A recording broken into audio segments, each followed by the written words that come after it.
মদিনার বাজার দিয়ে নবীজি যাচ্ছেন, নবীজির একটা ওঁট পছন্দ হয়েছে। তো নবী ওঁটের মালিকের কাছে গিয়ে জিজ্ঞেস করলেন, ভাইয়া এই ওঁটটার দাম কত? ওই দামাদামি হলো, নবী সে দামে কিনতে রাজি হলেন, কিন্তু নবীর কাছে তখন অর্থ ছিল না। তখন নবীজি ওনাকে বললেন, আপনি আমাকে ওঁটটা দেন, আমি এখনই গিয়ে আপনার সেই প্রাপ্যটা পাঠিয়ে দিচ্ছি। ওঁটের মালিক ওনাকে ওঁটটা দিয়ে দিলেন। আশেপাশে যারা ওঁটের মালিক ছিল সবাই জিজ্ঞেস করতেছে, এই পাগলা, তুমি কি যাকে ওঁট দিয়েছো তাকে চিনো?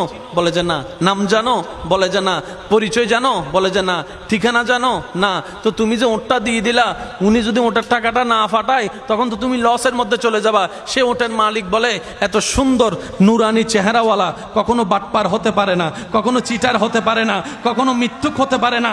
ওনার চেহারা দেখেই তো আমি ওঁট বিক্রি করার আগে মনটাই বিক্রি করে দিয়েছি, মনটাই বিক্রি করে দিয়েছি, মনটাই বিক্রি করে দিয়েছি। তোমরা যাই বলো, আমার মন বলে উনি আসবেই আসবে, টাকাটা পাঠাবেই পাঠাবে। এই কথা বলতে না বলতে কিছুক্ষণ পরে নবীজির একজন সাহাবা এসে বলছেন, একটু আগে একজন ওট নিয়ে গিয়েছেন, কাছ থেকে ওটের মালিকটাকে একটু দেখতে চাই। উনি বলে যে আমার থেকে। তো উনি বললেন, আমাদের নবী আপনার থেকে ওটটা নিয়ে গিয়েছেন, ধরেন ওটের টাকাটাও দিয়েছেন, আপনাদের খাবার জন্য কিছু খেজুরও হাদিয়া পাঠিয়েছেন, খেজুরও হাদিয়া পাঠিয়েছেন।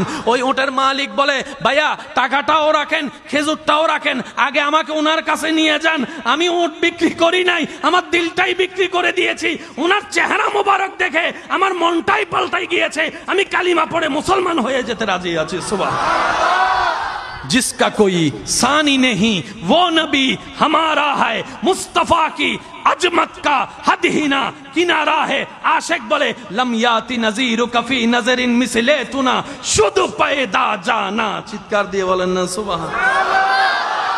ওই নবীটা কাদের নবী? হয় নাই, সবার আওয়াজ বলেন, ওই নবীটা কাদের নবী?